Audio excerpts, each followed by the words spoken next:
All right, so let's go back to our roots here for graphing equations.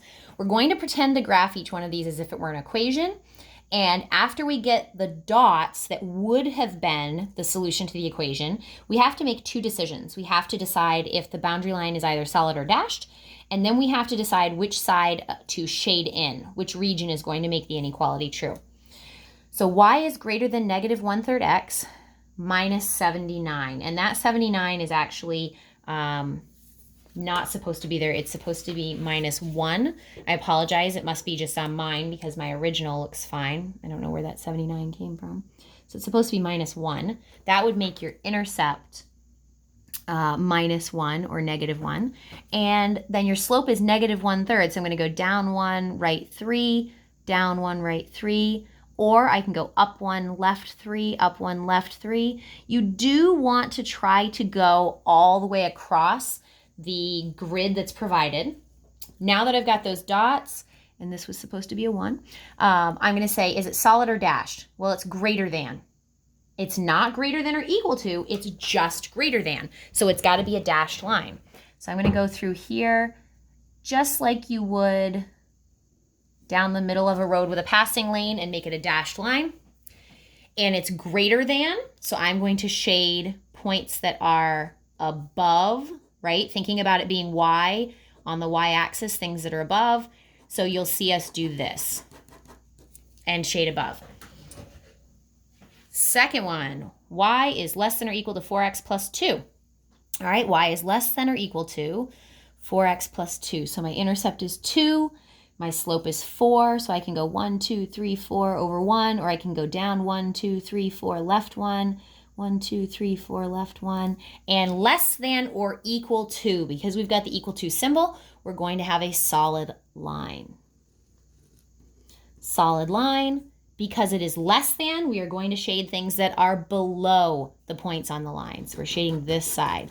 And you'll notice that I'm trying to cover as much of it as possible, not leaving a whole lot of unshaded sections. Depending on the person, some people like to do it with the side of their pencil and shade it in like you're shading in art class. You can do that as well. Typically, we want to go at an angle away from the line itself. So when you see on the next one, notice that I'm going away from the line, sometimes at a 90-degree angle or close to a 90-degree angle from the line you're actually shading away from. All right, next one. Y is less than 5/2 x plus 3. So my intercept is 3. My slope is 5/2. So I'm going to go up 5, 1, 2, 3, 4, 5 over 2.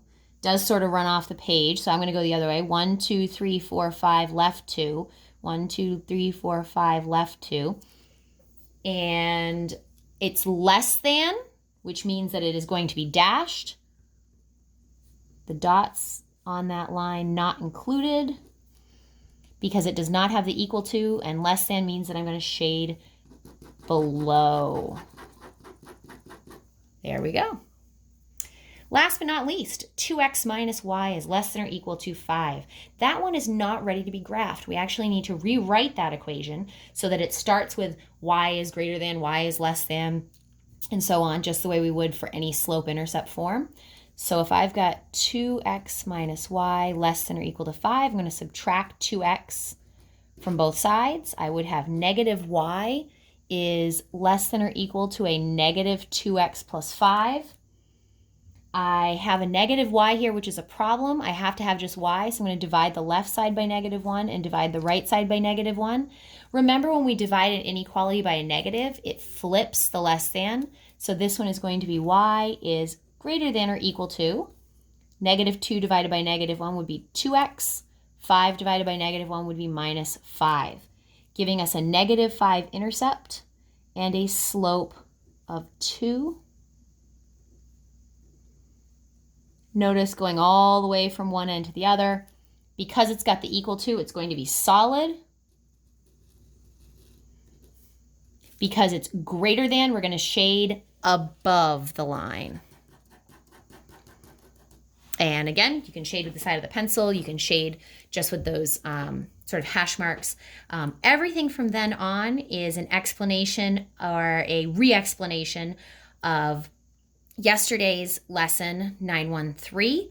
And then solutions to the two variable inequalities just sort of goes over a little bit of the same information about dashed line versus solid line and things like that. So I hope you guys have a great day. Hope this is going well for you. If not, we'll see you in video chat. Thanks.